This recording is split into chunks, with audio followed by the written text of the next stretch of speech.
from my car studio where I like to do my lives because it's quiet and I'm by myself. I don't get distracted from my home office and all the things that happen within my home. But today I want to talk to you guys about something that's really important. I want to talk to you about the narcissist and their karma and the healing and the moving on. And the reason why this video was prompted is because someone asked me in a comment section of one of my videos, like, to talk about, do narcissists get their karma?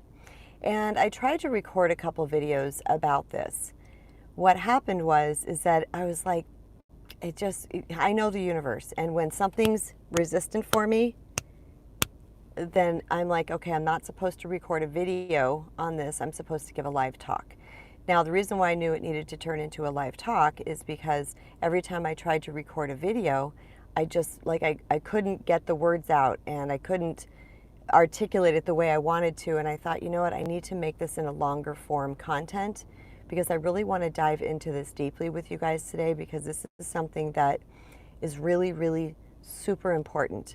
All of the titles that I wrote here, the narcissism, karma, healing, and moving on, are part of what we're all dealing with. And I think that I wanted to do this conversation justice by having it in a longer form. So welcome, thank you for being here, and I'm just going to dive right in. So the question was, do narcissists get their karma? Well, here's the thing. Karma is energy that we're putting out. It's a frequency of energy that we're putting out that is returned back to us. So the truth is that we all get our karma at some point. Okay, I know a lot of people think it's like from past lives and things like that, and that's fine. People can think whatever they want, but really it's this reciprocal energy. Now, I think in terms of this, I remember back in high school, I always said I had instant karma. And what I meant by that was every single time that I would do something that was from my lower self, okay?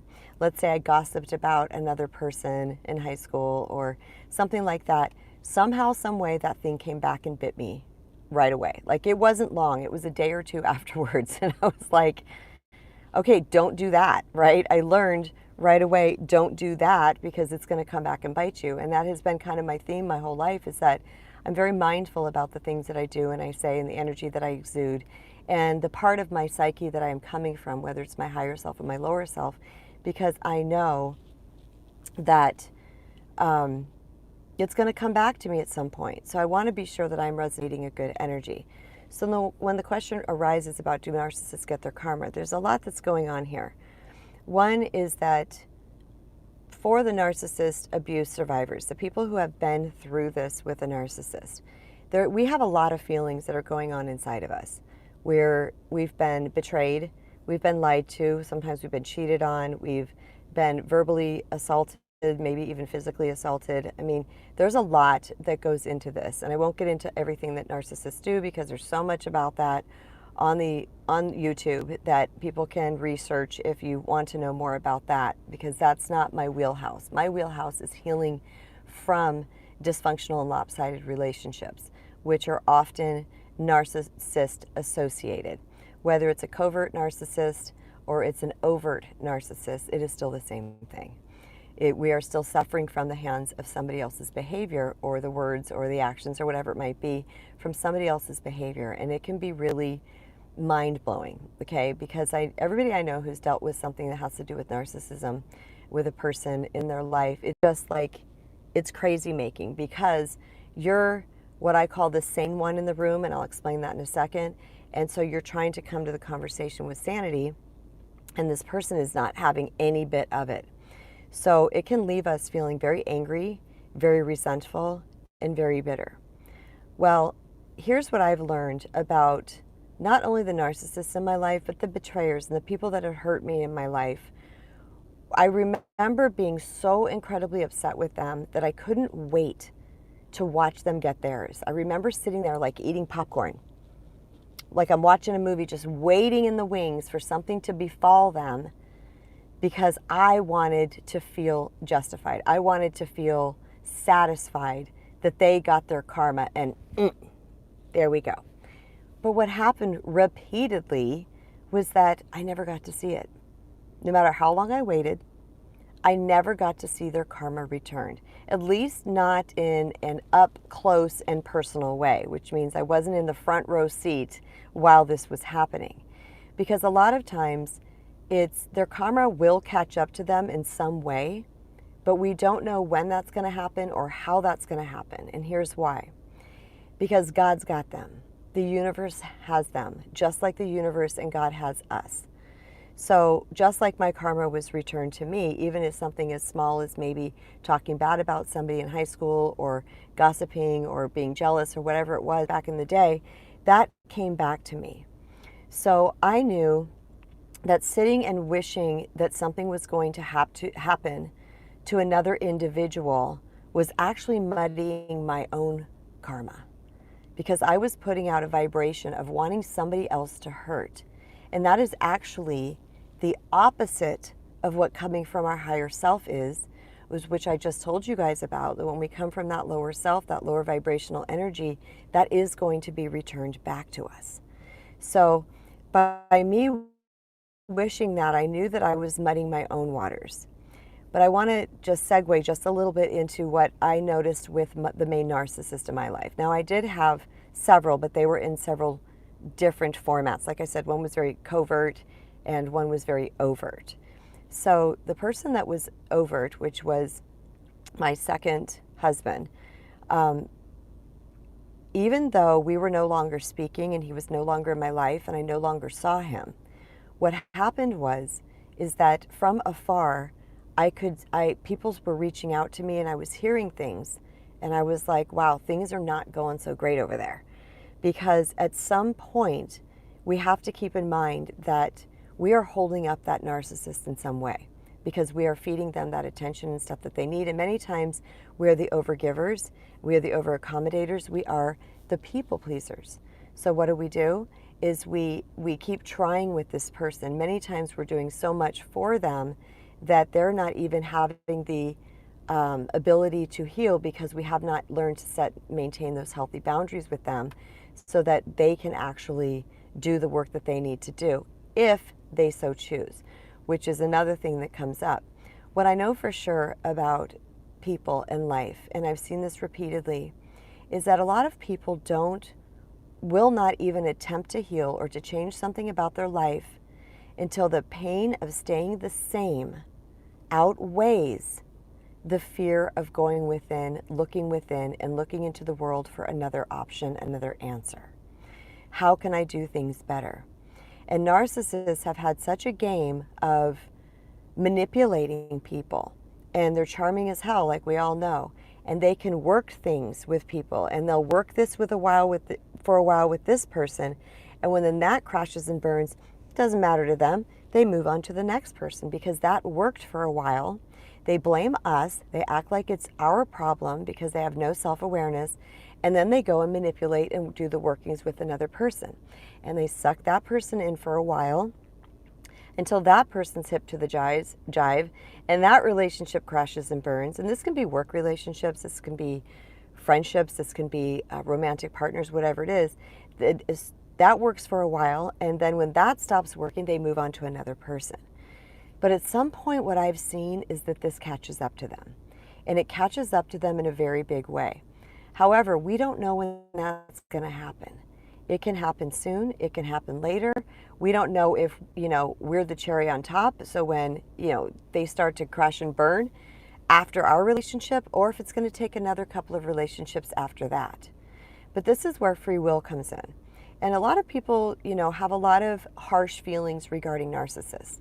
A lot of people, because we have been so hurt by them, that we have a lot of built up energy and anger and resentment and bitterness about them, that we're stepping away from our own soul and our own humanity and looking at them as a child of God that they are too. Now, I know those words can be triggering, where someone's like, oh my God, because you're so mad, you're so angry, that you don't want to look at them as a child of God, but they are. And what happens and I've spoken about this a lot on my channel, is that those of us, so as we grow and we take in the information from the outside world and we start to think that there's something wrong with us, either we're too much or we're not enough, or whatever it might be, we start to have these feelings of this conditioning of unworthiness, all right? That shame and unworthiness takes root, and then it branches off into two ways into life. It branches off into, God, getting a lot of notifications. It branches off into people pleasing, where we are the hyper dependent, or it branches off into selfish and narcissistic type behaviors, which is the hyper independent. And so, but the problem is, not the problem, but the deal is that the root is the same. It's the hidden shame and unworthiness inside of us as human beings, because we do have this perfect, beautiful soul that is a splinter of God or a divine spark of God. Like we are part of this collective. But inside the human body, what happens is we take in these messages and then we filter it through the ego and the brain, okay? And then we try to get our needs met in some way. So although narcissists are making themselves the priority to get their needs met, actually people pleasers are making other people the priority to try to get their needs met. So no way is better than the other way. And this is a triggering thing that you know, people with their hearts and minds that are open, they get this. And they're like, yeah, I can see that. But people that are really rooted in the anger of this, they might have difficulty with this because they want to see the narcissist as the bad person. But the truth of the matter is they are just dealing with something differently. They have taken the information that they've had growing up and the betrayals and the hurts and the wounding and the unworthiness and the shame and all of those things, and it turned into this set of behaviors. So it's important to understand that narcissists, yes, they're hurtful, they're doing all the things that they're doing, and I will never, ever, ever, ever, ever condone what bad behavior from another person has done to you or to me or to anybody, because it was wrong. It was not rooted in love. It was not rooted in their higher self. It was rooted in fear, and it was rooted in control. So what I have noticed, though, is that over time, what happens is that this narcissist will start to get, well, hi, Nora. This narcissist will start to get the comeuppance, right, that they have dealt out. And unfortunately, let me back up a little bit. When I was saying that I wanted to be front and center for this, but it never happened, because that's not my business. And this is something that people don't want to hear. It's not our business what happens to the narcissist after the fact, okay? Byron Katie, if you guys have heard of Byron Katie, she's just this beautiful, beautiful soul in the world that had a come to Jesus awakening some time ago. And she has written the book, Loving What Is, and she does the work. Thework.com is her website. And one of the things that she says is that there's three types of businesses. There's ours, there's our neighbors, and God's business. So anytime we're in any business that's not in ours, then we are going to suffer. And the truth is that the narcissist is God's business. God's got his child just as equally as he has you. Okay, God's going to deal with this accordingly. But God does not punish. That's not the plan here. God is all love. The universe is all love. So it doesn't punish, all right? But what we do get is this return, the karma of the energy that we have put out into the universe. So does a narcissist get their karma? Yes. But it's not always in the way that we wished it would come. And the reason why I say that is because I was like, oh, I want them to feel this pain. I want them to be cheated on and be lied to. And, you know, I wanted innocently, I wanted them to feel the same things that I felt. Okay? But here's the deal. I only know a fraction of this person. I only know a fraction of what's really going. Okay, sorry, my coaching client is texting me. Shoot, and I can't respond to her while I'm on this live. Oh golly, I don't know what to do now. I wonder if I can do that. Anyway, I'll wait. I'll try to get through this. So what? Now I forgot what I was saying. Okay, hold on a second. Oh, it's not going to come in the ways that we want it to come because there's too many moving parts here, and the only person that knows us, it's not even a person, okay, it's energy, God. The only force that knows us is as equally as we can know ourselves if we choose to, is God, is the universe. So part of our healing path is to understand that we don't have to be up close and center for this. It is resting in that that's going to be handled. Marianne Williamson, via the Course in Miracles, says the universe is self-correcting and self-organizing. Think about that. Universe/God is self-correcting and self-organizing, which means it is this level of intelligence, right? It's infinite intelligence. Think about that. It's not our limited brain and thinking. It is infinite intelligence, like intelligence that we can't even possibly fathom because we're like literally a dust compared to the intelligence of God/universe, okay? And it knows exactly what to do to try to help this person course correct. But the deal is that we have free will, okay? And that free will dictates whether we choose to show up for the mission or not. I know for me that the times that I did not show up for the mission, then the lesson repeated and repeated and repeated and repeated and repeated until I finally said, I need to know what's going on here. What am I supposed to be learning here? And 100% of the time, without fail, the second that I learned from the situation, it left. It did not return again for me. Okay? So again, if narcissists are continuing to get their way, right, and you might be one of the collateral damages of them, the next person comes along, right? They may not have learned anything from you. Okay? They don't care. They've moved on because they're all about them. They've taken on another person now, and they're doing the same things, because a lot of times people think, well, my narcissist married right away and got someone else. And I'm telling you, rest assured, they have not healed. They're going to bring that same ish to them. And remember, they love bomb in the beginning. So they're going to love bomb and charm their way into this person's life. But if this person likely is a people pleaser, because we're the key to the lock, right? The overgivers attract the overtakers. We're the key to the lock. Likely that person is going to get hip to the jive with that narc too, and they're going to end up leaving as well. So I remember wanting this so bad, like being so mad, and I, so angry, and was carrying around so much resentment and bitterness that I wanted to see it happen. I remember wanting to ask questions and kind of looking on social media and trying to see if my narc was going to get theirs. But I also noticed that that person did not get theirs until I stopped caring. And that's another thing that happens, because our energy is contributing to that collectively as well. But also, the most important piece that you need to understand is by wanting something bad to happen to your narcissist, you are keeping yourself in a low vibration state. And that is a state of unhealing, because that is not what love does. And this can be shocking and triggering to people, because they're like, don't even talk to me about love when it comes to my narcissist. And I understand that, which is what's going to move me into the third point, which is the healing journey. And the healing journey, my friends, my dear beloved soul siblings, is going to require forgiveness on your behalf. And I know the word forgiveness is the other F word. A lot of people want to resist this and fight this, and they're just so upset, and you have a right to be. There's no question that you were done wrong. It is no question that you were hurt.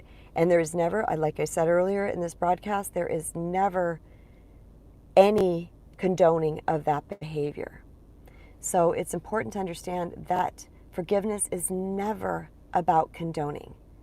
Forgiveness is about understanding and releasing the toxic tie between you and your perpetrator.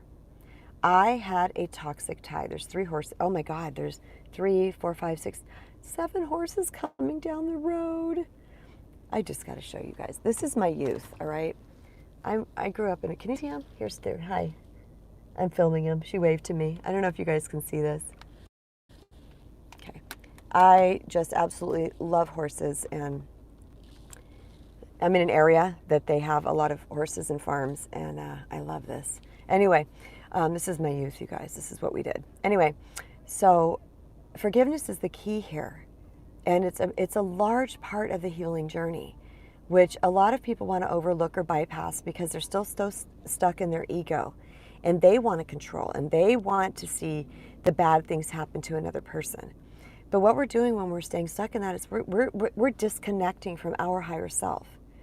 And I know based on decades of experience and being a seeker my entire life and wanting peace above all else, that forgiveness was part of that pathway. So learning to forgive your narcissist is going to be a large chunk of your healing journey. And again, this is not condoning anything that they've done. Okay, you were treated poorly. You were abused. Okay, you were mentally, emotionally, and maybe even physically abused. And that is never, ever, ever okay. And I am truly sorry that this happened to you, because I've been in that place myself and I have a lot of compassion. In fact, one time I went to a medium once and she said to me, out of the blue, this woman did not know me. It was in a group medium session. And she said to me, she didn't even know our names. And she said, you're going to help abused women. It makes me tear up because it's abuse. Okay, you guys? It's abuse. It's mental, emotional, and physical abuse. And you didn't invite this in. You didn't cause it. But you also can't cure it. But what you can do is heal yourself. When I set course to heal, I did not even know the term narcissist. Okay? This is 12 years ago. I did not know the term narcissist. I talked about this on another live. I thought my husband had an alcohol problem. Yeah. Hi, Kelly. There's a delay in the messages, Kel, so I'm not sure which one you're right on targeting about, but I appreciate your message, my sister. So I didn't even know. I didn't know what I was dealing with. I just know this was crazy AF. Something was wrong. Like, it was like, so glad I came back in. Yeah. You can always revisit the recording too, guys, if anybody has to dip out, because I record these live because I really like long form speaking. For the last year, I was speaking on the Wisdom app. I haven't been doing that much since I've been doing my YouTube lives, but I'm used to long form speaking, and I really like to explain things in depth to people so they can really understand. But the thing is that she told me that I was going to be working with abused women.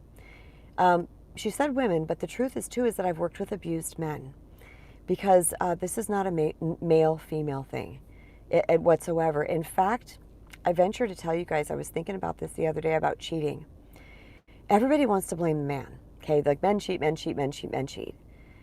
Do you know that I look in my world, and just with the people I know, okay, which I know quite a few, do you know that it is equal parts the men who have cheated on the women and the women who have cheated on the men? In fact, the other day I was thinking about it, I was like, actually, I think I know more women that have done this. So to think that anything is gender specific is wrong. It's incorrect, because nothing is gender specific here on earth. What this has to do with is souls and human beings. All right, the soul in the earth suit, taking in the information, getting the wounds, acquiring the programming, all these things that have kept us in a particular way that we think and act. Okay, so back to forgiveness. What's interesting with my tsunami ex, which you guys know was like the biggest, hardest betrayal, it threatened the well-being of my children, which was like, if you want to cut me off, if you want to stab me in the heart, if you want to take Kristen Brown down, that's it. Okay, that was it.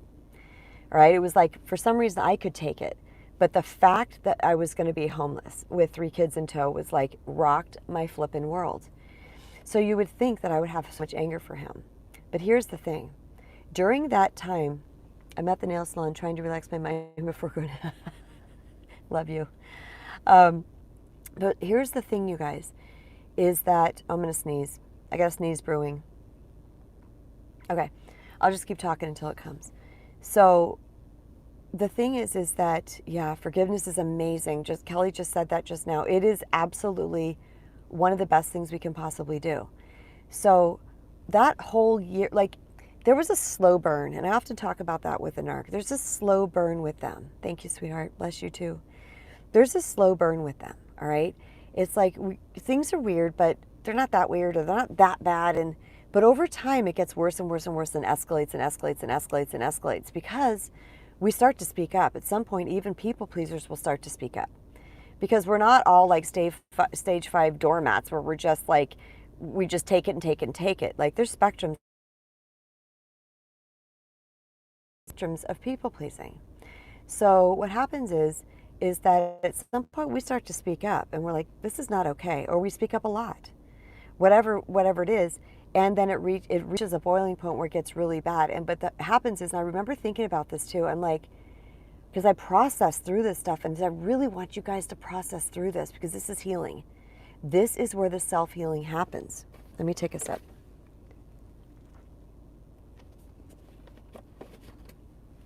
And I said, it appeared to me that as long as I was giving to him and meeting his needs, which we do need to meet the needs of our partners, that's part of a healthy, cohesive relationship. But as long as I was meeting his needs, he was fine. The second I had a need, he was not fine. That's when shit hit the fan. And I started to pay attention to this. I'm like, what the heck? Again, didn't know the term narcissist back then. I mean, I'd heard it in life here and there, but back then the term was narcissist equaled selfish. Okay, it was like really a small terminology. It didn't have the airtime that it has now, to where there's so much information on it that we can start to really understand it. So I didn't know that. I just knew something was wrong, okay? All right. People, you guys, I usually turn off my notifications, but I didn't do it today because I was waiting for my coaching client to text me back. So anyway, we have a scheduled appointment here soon, so I'm just going to have to, I'll go when it's time to do that. So anyway, oh God, now I've lost my train of thought again. That's typical Kristen. So my point is that over time I started to really understand, during that last year that we were together, I was really started to look at this because I'm a thinker and I'm a seeker and I'm an understander, and this is why I teach what I teach and why I'm good at teaching what I teach, because I've done this since my childhood. I was just like, this is an innate part of me that loves humans and watches humans and researches. And I didn't typically research via, yeah, for sure, girl, menopause fog. I did not research like all throughout my life because there wasn't the internet, there wasn't all of these things. And like I said, I only heard about narcissism in the past couple of years or so. But I paid attention to patterns. I paid attention to things that were going on inside of people, and I got really well versed in this stuff, and that's why I later ended up deciding to teach it, because I knew a lot about a lot. And so I was like, okay. And the one thing I realized is that the forgiveness piece of this, all right, was part of it was understanding what was going on with this narcissist and knowing him the way I knew him and asking a lot of questions in our 6 years together and understanding his backstory and his pains and his things. I started to see what happened to him. And it was that piece of understanding that allowed me to forgive him actually really easy. I know that's shocking. I didn't want to be his friend. I didn't want him back in my life. And hell no would I ever trust him again, okay, with certain things. But I understood. And I have a Facebook page. It was my first social media that I did as far as a coach back in the day. And I don't do it that much anymore because the way they do the algorithms or something on there, it was like I have all these followers and then 2 people saw my posts, and that's not fun. You want to get the feedback, you want to get the interaction. So I just blew that off. I still post things on there, but it's just not my main forum. So, but what happened is that someone on one of my Facebook posts one day said, when I posted something about forgiveness many, many years ago, she said she changed the word forgiveness to the word understanding. And this stuck with me all this time, all right? This is a person just like you guys, just someone that would make a comment, all right? Yeah, okay. I will address that in a second, Kelly. But she said it was understanding. And I was like, isn't that the truth? Because when I factored that into the ability that I was so able to easily forgive him, it made perfect sense. I said, that's why, because I understood. And that compassionate part of me did not condone it, did not say it was okay, but I understood. And by what happened when I started to understand is that I didn't even need the apology. I didn't need the recognition. I didn't need anything, because I also understood that God has him. And he's got his own life, and he's got his own spiritual journey. And I also knew that we come here to learn particular things.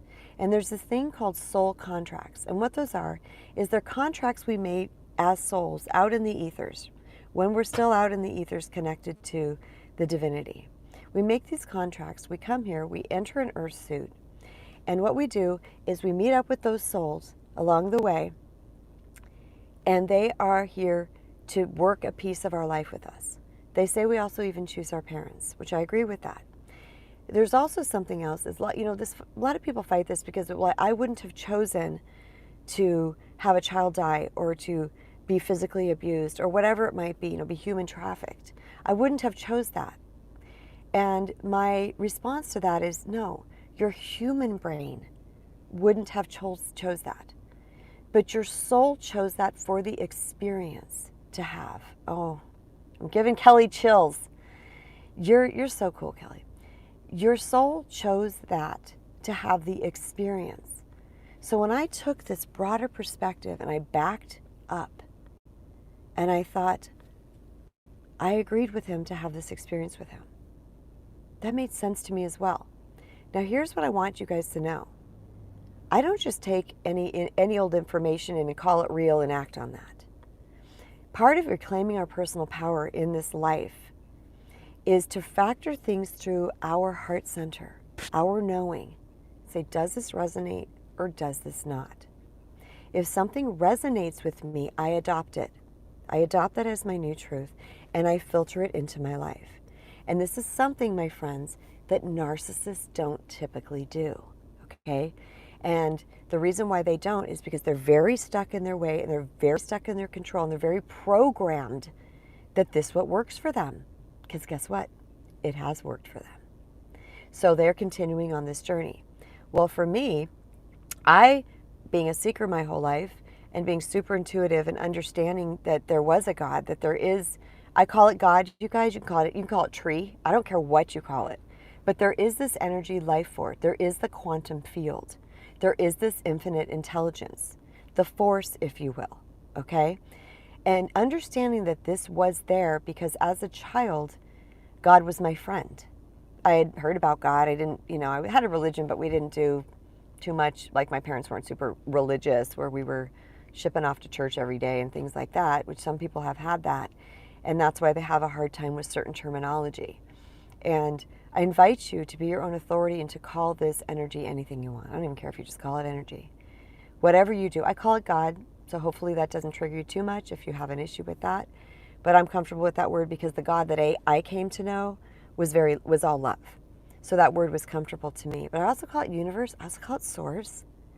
I've never called it I am. Some people call it I am. Okay? I call it a lot of terms. And if you read my first book, From Doormat to Sweet Empowerment, I use those terms repeatedly all throughout the book. Like I couldn't pick one term.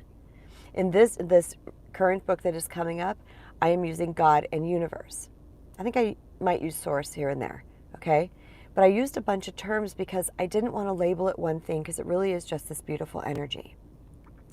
So with that being said, how could I forgive him so easily? Like literally the toxic tie was gone.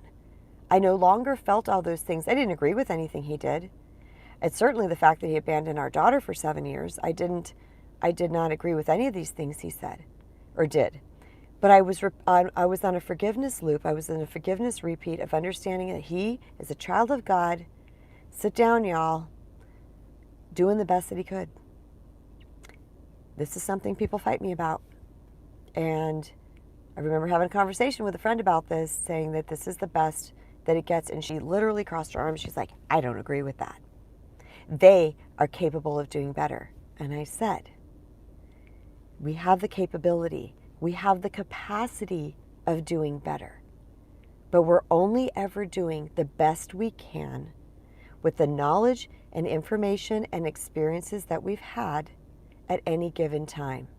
Yeah. So when I understood that he was a child of God doing the very best he could at this time, it sucked, it was shit, it was terrible, it was mind-blowing, it was earth-shattering, it was all the abusive, it was all the things as it was, and that's as good as it got for him. And guess what, guys? However we're acting at any given time is as good as it's getting for us at that given time.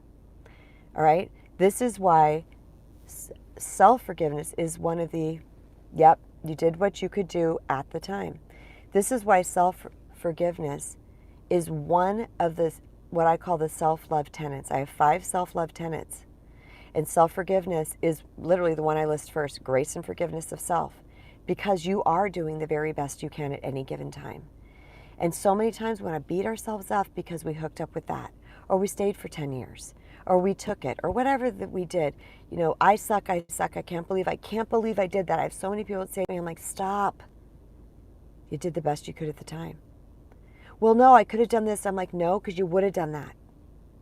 Because here on the other side, I'm a continual work in progress as far as healing goes, you guys. So when I say on the other side of healing, I don't mean done. But I mean on the other side of being a gnarly people pleaser. On the other side of it, I now know that I have other choices. I have healed things inside of my brain and my soul, my body, that allowed me to make different choices. And that information was missing before. So I made the choice based on exactly where I was at that time. Sometimes I knocked that shit out of the park, and sometimes I struck out. But it doesn't matter. What matters is that I give myself grace and forgiveness along the way. So yes, narcissists get their karma. Yeah, they do. But it's on their time. It's on God's timing, because God knows their specific spiritual journey.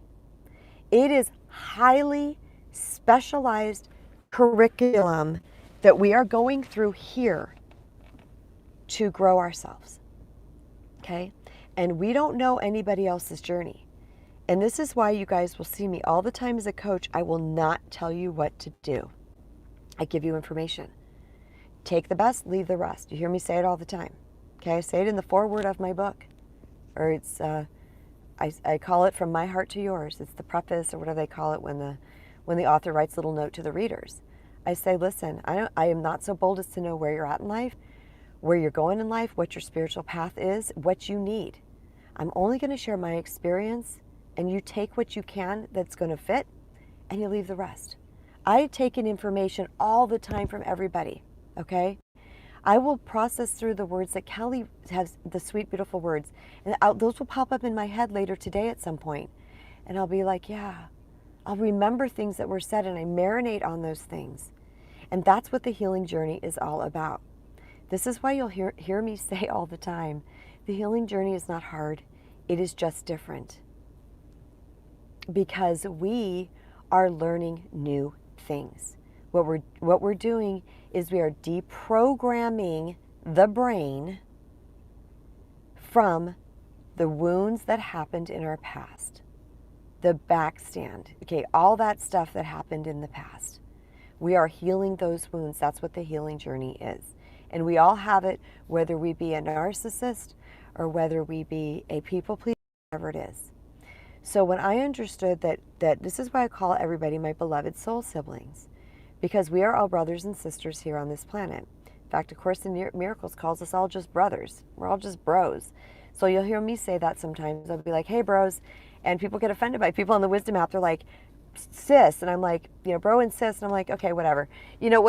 Whatever works for anybody is fine for me, because I'm not here to correct and to tell everybody how it's got to go. So I invite you on this healing journey, because you're in this room, and you're going to, and the people that are going to watch this on replay, which a lot of times I don't watch it all the way through because people have short attention spans, or don't have a lot of time, right? They say people spend an average of like maybe 19 minutes on wisdom or on YouTube a day. But at any rate, people that are listening to this, I always invite people to go within, to go within, to go within, to go within, to go within. The healing journey is not hard. It's just different. So what I had to do is I had to open up my mind to a new perspective. And I was reading spiritual literature, and I was reading things that made sense to me, and I was like, oh my gosh. And this is why I call myself a spiritual and empowerment life coach. And in the beginning, early days of me teaching, I didn't want to say that because I felt like, people were going to see me as a guru, okay, or some type of all-knowing somebody or other, or had some weird expectations. Nope, I'm a girl in the world. I'm a girl in the world that has gone through some ish, who has healed from that ish, and I will own healing. You guys, I will own that healing, because I have no more of that funk left in my body.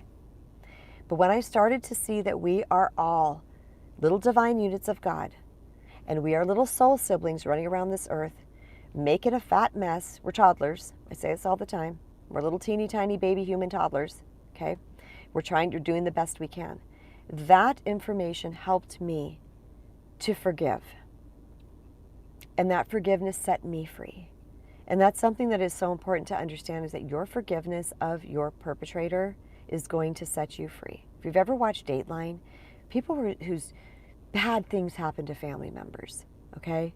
And there's probably about a little percent of them, maybe about a third of the Datelines that I've watched, the person's just like, I've chosen to forgive them. And a lot of times people go, oh, I never forgive them. I never forgive them. They want to stand in that justification. Well, that's only hurting you.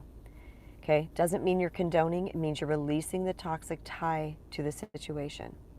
And the times that I have forgiven are the times that I was set free. Because I forgot who says it. I don't know if it's Gandhi or Martin Luther King or something like that, says that unforgiveness is like drinking poison and expecting it to hurt your enemy.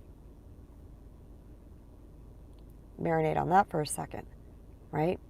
We're not hurting other people. They don't give a crap whether we've forgiven them. They've moved on with their life. They're doing their thing. They don't give a hoot whether we've forgiven them. Okay? Because a lot of times we want to go, well, I forgave you. And they're like, I don't give a hoot. Okay? The narcissists, the abusers in our life, are not looking for our forgiveness. And if they are, that means that they have had an awakening. They have had to come to Jesus. They have they've hit rock bottom. They've had an awakening, and they've had to come to Jesus, and they are seeing things differently, and they may come and ask for your forgiveness. But still, if you're not there yet, you're not there yet.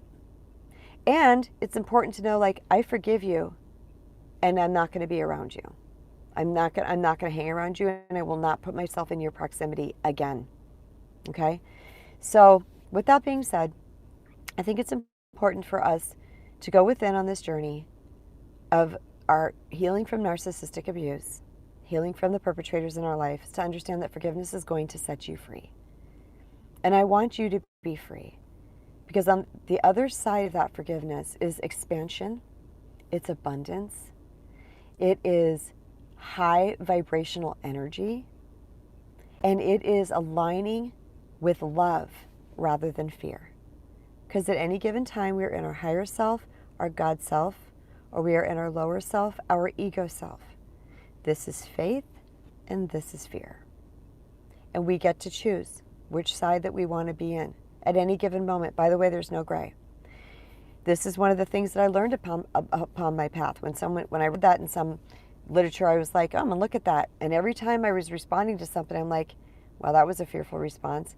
And it's an energy. Like, it may not even look fearful to the other person, but it was rooted in some type of fear or some type of control. And I started to pay attention to these two sides of my psyche, and I slowly morphed into being more in my God self, love self, higher self. Now, does this mean we become perfect? Absolutely not. We are here to learn and grow. We're teeny tiny baby toddlers walking around this earth, all right?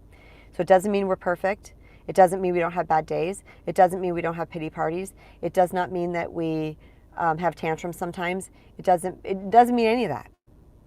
What it means is that we are communing more with our higher self so that we can have a better experience in life. But at times, we're going to go the other direction for a minute. But then we have free will, which allows us to course correct and go back the other way. And I find that one of the best ways to do this is the second you are behaving from your lower self. And chances are you're going to perpetrate onto somebody else, even though it may not be something big. But you are responding from your lower self. I take radical ownership. My bad. I'm sorry that I raised my voice to you. I'm sorry that I misunderstood what you said. I'm sorry I wasn't listening. I'm sorry, whatever it might be. Sorry I said I was giving you my undivided attention, but I was really thinking about work. I own it. And then I extend it to that person, and guess what happens? Radical ownership that is rooted in truth and love dispels the energy between two people like that. Because what are arguments? Arguments are wanting people to own their stuff. So you can diffuse so many arguments by owning your stuff. And even if that moment you don't really know, like you're like, I kind of think this is wrong. Own that. Own that you're kind of thinking it's wrong. Okay, so I want to go to the next point because I do have to jump off here in a minute. The next point is moving on. One of the greatest lessons I ever learned was when I learned the lesson that I'm supposed to learn. The lesson is that I need to learn the lesson. When I learned the lesson, then I cut that thing and move on. Okay? That's what happens. And I'm able to move on freely. All right? So I'm going to have to jump off, guys, because my client is texting me again, and I'm going to need to respond to that. So I'm not going to spend much time in the moving on, but I'm going to say this, is if this is resonating with you, re-listen to it. Take notes. Factor it through your heart. Put down that ego for 5 minutes. Listen. Stop trying to control. Get out of your fear. Get into your faith and say, does this work for me? Is this going to work for me? Yes. Because there's this expansiveness that happens inside of our heart center when we hear what I call capital T truth, which means truth of the highest energy ever. Truth that is unchangeable and undeniable. When we hear that, there's an expansiveness that happens inside of us. And when we take that, we start to recognize that feeling. It's a glimmer. It's just a glimpse. Like for a second, it feels like this. Kind of like that. There's this expansiveness for a second in our heart center. Just know that that idea, that concept, and that truth is going to up-level you. It can't not, because it is of universal intelligence. Now, the reason why I call this capital T truth is because it's of God, it's of the universe, it's of divinity. All right. Lower T truth is when you hear people say, "I'm just speaking my truth," which means I'm just being honest. Okay, and that's their experience, that's perception at the time. All right, and it could be capital T truth if they're speaking capital T truth. But a lot of times people are like, "I'm just speaking my truth."